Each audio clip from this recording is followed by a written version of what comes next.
Hello friends, आज के video में डिस्कस करने जा रही हूँ poem in memory of W B Yeats के नोट्स को। इस पोयम को लिखा है डब्ल्यू एच ऑर्डन ने। इस पोयम का उन्होंने एक एलिजी की फॉर्म में लिखा है, जिसमें कि वो डब्ल्यू बी यीट्स की मृत्यु पर अपने दुख को प्रकट कर रहे हैं और साथ ही साथ में एक बहुत ही प्रैक्टिकल थिंग वो कहते हैं कि पोइट जब मर जाता है तो उसके पोयम्स केवल जीवित रहते हैं और उसमें कहे हुए शब्द जीवित रहते हैं, परंतु दुनिया में या प्रकृति में कुछ भी नहीं बदलता। सब कुछ वैसा का वैसा ही चलता है जैसा कि चल रहा है।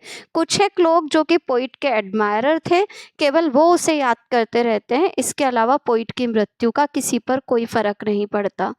वो यीट्स को सिली मानते हैं, like a common human being, और कहते हैं कि तुम्हारी कविताओं से कोई परिवर्तन नहीं आया है। वो अपने कथनों की घाटी में भटक रही है और आज भी बनी हुई है, और आने वाली पीढ़ियां अपनी अपनी सोच या अपने अपने माहौल के अनुसार उन कविताओं को अर्थ निकालती रहेगी। कुछ इस तरीके के विचारों को उन्होंने इस पोयम के अंदर प्रकट किया है। तो चलिए देखते हैं पोयम के नोट्स को। This poem in memory of W.B. Yeats is a composition by Winston Hoff Auden. Winston Hoff Auden ने लिखी है, who was earlier a Marxist, जो कि मार्क्सवादी थे, even in his poetry writing में भी। In his later poems he has expressed Christianity. बाद की कविताओं में उन्होंने क्रिश्चियनिटी को एक्सप्रेस किया। This poem is an elegy which is written to mourn on the death of W.B. Yeats. ये पोयम लिखी गई या ये एलिजी लिखी गई W.B. Yeats की मृत्यु पर। Yeats had died in France in 1939 France में उनकी मृत्यु हुई एट द एज ऑफ 74 की उम्र में। Many poets like MacNeice, C Day Lewis, Spender were also greatly impressed. ये भी काफ़ी प्रभावित रहे by Yeats. The time of his death was nearly the time of the approach of another world war. उनकी मृत्यु का समय एक और वर्ल्ड वॉर के आने का समय था। Auden has also moved to America at this time. इस समय ऑर्डन भी अमेरिका चले गए थे। It is in the form of an obituary, एक शोक संदेश के रूप में है। एन इवेल्युएशन, एक आकलन। एन एलिजी, एक शोक गीत है। It is a prayer when he says, और इसमें एक प्रार्थना की गई है जब पोइट कहता है, with the farming of a verse make a vineyard of the curse. This poem is written in 3 sections. Poem 3 section में है। All the section have different stanza form and rhyme scheme, और सबकी stanza form और rhyme scheme अलग है। In the first section the poet has described the winter afternoon. पहले section में poet winter afternoon को बता रहा है of his death. And there were rumours about his illness, जबकि उसकी मृत्यु को लेकर के उसकी बीमारी को लेकर के कई अफवाहें थी, और मृत्यु को लेकर के about his illness and about his death. In the second section, his poetic life, scandals and conflicts. दूसरे सेक्शन में उसकी पोइटिक लाइफ है, उससे रिलेटेड स्कैंडल्स हैं और कॉन्फ्लिक्ट्स हैं। एंड एस्पिरेशंस आर डिस्क्राइब्ड, और कई आकांक्षाओं को डिस्क्राइब किया गया है। Yeats was greatly disturbed by the growing disabilities of his age. अपने युग की बढ़ती हुई असक्षमताओं को लेकर के यीट्स काफ़ी डिस्टर्ब्ड थे। He was involved in the national movement of Ireland. Ireland के नेशनल मूवमेंट में वो इन्वॉल्व थे। His wishes for his career are also described in this section. इस सेक्शन में करियर से रिलेटेड उनकी विशेष भी डिस्क्राइब की गई है। Man's relation to time and history, मनुष्य का समय और इतिहास से संबंध, is the theme of this poem. इस पोयम का थीम है। The poet has expressed, the poet ने प्रकट किया है, द रिलेटेड पॉइंट्स, इसी प्रकार के रिलेटेड पॉइंट्स को। A poets poems are free from his personality. कवि की कविताएं उसके व्यक्तित्व से अलग होती हैं। He can not control the thinking and feeling that people will create about him. कौन सी थिंकिंग, कौन सी फीलिंग लोग उसको लेकर के क्रिएट करेंगे, इसे वो कंट्रोल नहीं कर सकता। A poem is conditioned by society. Poem society के द्वारा कंडीशन होती है and it has a passive role in society, और समाज में इसका रोल निष्क्रिय होता है। In the first section we see that outside world which is stricken by miseries, पहले सेक्शन में हम देखते हैं कि बाहर की दुनिया जो कि दुखों से भरी हुई है, and the internal world of poetry, और पोइट्री की आंतरिक दुनिया are unaffected with each other, एक दूसरे से अनअफेक्टेड हैं। एक्सटर्नली वी सी, बाह्य रूप से हम देखते हैं द फैक्ट ऑफ वेल्थ, संपत्ति के तथ्य को, the fact of Yeats death, Yeats की डेथ के फैक्ट को, but internally we receive and modify his life's work, पर आंतरिक रूप से हम क्या करते हैं, ग्रहण करते हैं और मॉडिफाई करते हैं उसके जीवन के कामों को। The third section makes you comment on the value of art, third section में वैल्यू ऑफ आर्ट पर कमेंट किया गया है। Is a farewell to Yeats, इसमें यीट्स से विदा ली गई है। इट इज़ फॉर्मल, ये फॉर्मल है। ऑडन सेज, ऑडन कहते हैं that subject matter is not important but important is the way of presenting it, कि सब्जेक्ट मैटर इतना ज़रूरी नहीं होता जितना इसे प्रस्तुत करने का तरीका।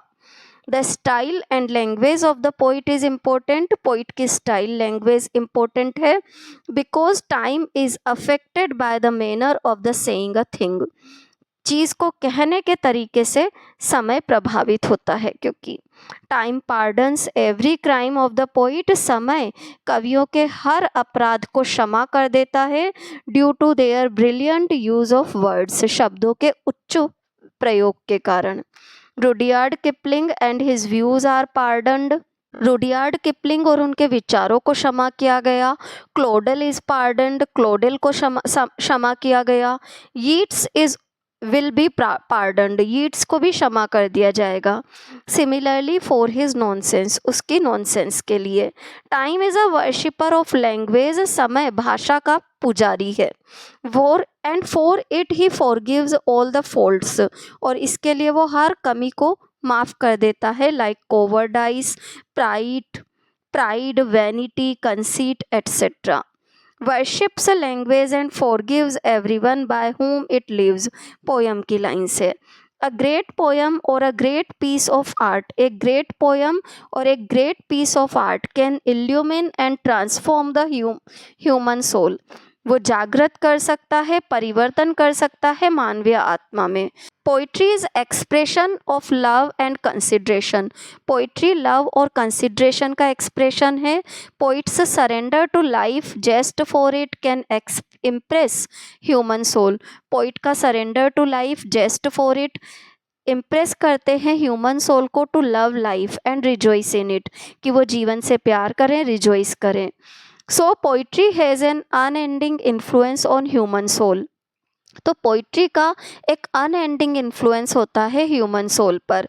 The poem is written in the form of an elegy, poem को एक एलिजी की फॉर्म में लिखा गया है। But it does not follow any conventional pastoral element, पर इसमें कोई परंपरागत पेस्टोरल एलिमेंट नहीं है। There are two significant reasons for it, इसके दो प्रमुख कारण हैं। First, nature is shown completely unaffected by the death of poet, पहला कारण तो ये कि प्रकृति पोइट की मृत्यु से अप्रभावित है। But in pastoral elegy nature is shown affected, पर पेस्टोरल एलिजी में नेचर क्या होता है, प्रभावित होता है। Second thing, Auden has not idealised the dead like pastoral elegy, pastoral elegy की तरह उन्होंने मृत व्यक्ति को हीरो की तरह नहीं प्रस्तुत किया है आदर्श रूप में। Yeats is not presented as a hero, Yeats एक हीरो के तौर पर नहीं, एन एक्स्ट्रा ऑर्डिनरी पर्सन के तौर पर प्रस्तुत नहीं किए गए हैं। But Auden makes his poems valuable and significant even at the time of crisis, crisis के समय पर भी उसकी कविताओं को वो मूल्यवान और महत्वपूर्ण कहते हैं। No artist is worshipped as being a man, किसी भी कलाकार की एक मनुष्य के रूप में पूजा नहीं होती। Because everyone is construction of same clay, क्योंकि हर एक ही मिट्टी से बना है। एन आर्टिस्ट इज नोन, एक कलाकार की पूजा इसलिए होती है फॉर हिज आर्ट, क्योंकि उसमें कला है। It is due to the language and art that he is loved, उसकी पूजा होती है उसकी कला के कारण, उसकी भाषा के कारण। And worshipped and is made immortal, उसकी पूजा होती है और उसको अमर बना दिया जाता है। Odean has a realistic approach, Odean की एक रियलिस्टिक अप्रोच है देन कन्वेंशनल एलिजी की तुलना में। इन द बिगनिंग, शुरुआत में, ही टेल्स अस, वो हमें बताता है that his death has affected the world very little, कि उसकी मृत्यु ने दुनिया को बहुत कम प्रभावित किया है। The poem can be called a conscious controversion of traditional aspect of pastoral elegy, pastoral elegy का जो परंपरागत पक्ष है उसका एक सोचा समझा कंट्रोवर्जन है ये poem. Nature is completely unaffected, प्रकृति अप्रभावित है। ओडन ओनली सेज, ओडन केवल इतना कहता है the day of his death was a dark cold day, कि उसकी मृत्यु का दिन डार्क कोल्ड डे था। Only a few lives in this world are affected by his death, केवल कुछ जीवन है जो कि इस धरती पर उसकी मृत्यु से प्रभावित हैं। अदर्स रिमेन अनअफेक्टेड, बाकी अप्रभावित। Yeats is called silly like us, Yeats को सिली लाइकस कहता है poet. Even his poems are modified in the guts of the living, जीवित लोगों की सोच के अनुसार उसकी कविताएं ढली हुई है। द पोइट सेज, पोइट कहता है that personal life have no impact on this world, व्यक्तिगत जीवन का कोई प्रभाव नहीं है इस दुनिया पर। Everyone is busy in living in himself, हर कोई अपने आप में जी रहा है। The versification of the poem, poem की जो वर्सिफिकेशन है कंसिस्ट ऑफ आयम्बिक लाइन्स, उसमें आयम्बिक लाइन्स हैं ऑफ अनइक्वल लेंथ की, verse blocks of unequal length हैं। The total effect of the poem, poem का total effect is loose and free, loose और free है, and casually formal and deliberate, formal और deliberate है। In the second section में he has used conventional blank verse, उसने conventional blank verse को use किया है। इन द लास्ट सेक्शन में 7 syllable lines are used, 7 syllable lines को use किया गया है।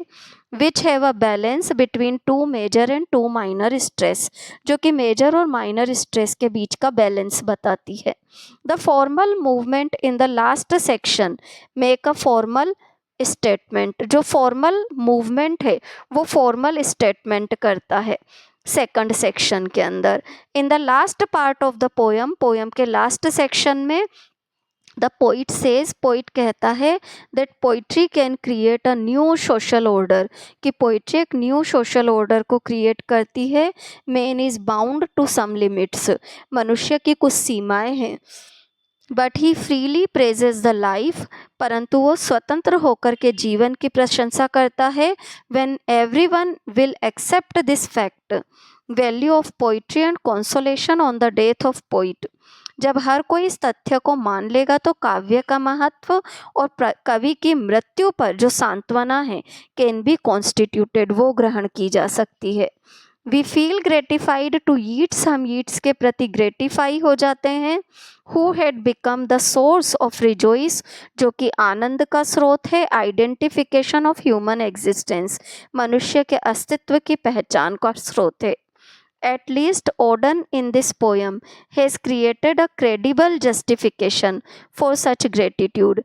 ओडन ने इस पोयम के अंदर एक विश्वसनीय न्याय संगत पक्ष प्रस्तुत किया है अपने ग्रेटिट्यूड का। In memory of W.B. Yeats is a deep expression of poet's personal feelings, in memory poet की पर्सनल फीलिंग्स का डीप एक्सप्रेशन है। Auden always speaks through the dramatic person in such poems, Auden हमेशा dramatic person के माध्यम से बात करता है इन कविताओं में। An another example of this kind of poems is September 1, 1939, इसी प्रकार की कविताओं में एक है September 1, 1939। There are 2 basic points presented in this poem. इस पोयम में 2 बेसिक पॉइंट्स रखे गए हैं। पहला, poet's works are ultimately independent of him. एक तो पोइट के वर्क्स उससे स्वतंत्र हैं, और दूसरा, it is conditioned by society and its role in society is passive. इसे समाज कंडीशन करता है और इसका सोसाइटी में रोल पैसिव है। यहाँ पर पोयम के मेरे नोट्स कंप्लीट होते हैं।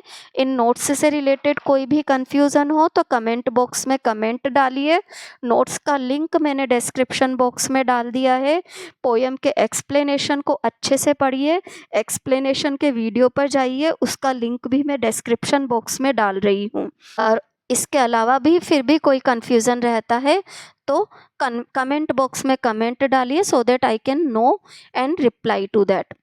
वीडियो अच्छा लगा हो तो मेरे चैनल को लाइक, सब्सक्राइब और शेयर ज़रूर करें। Thank you everyone.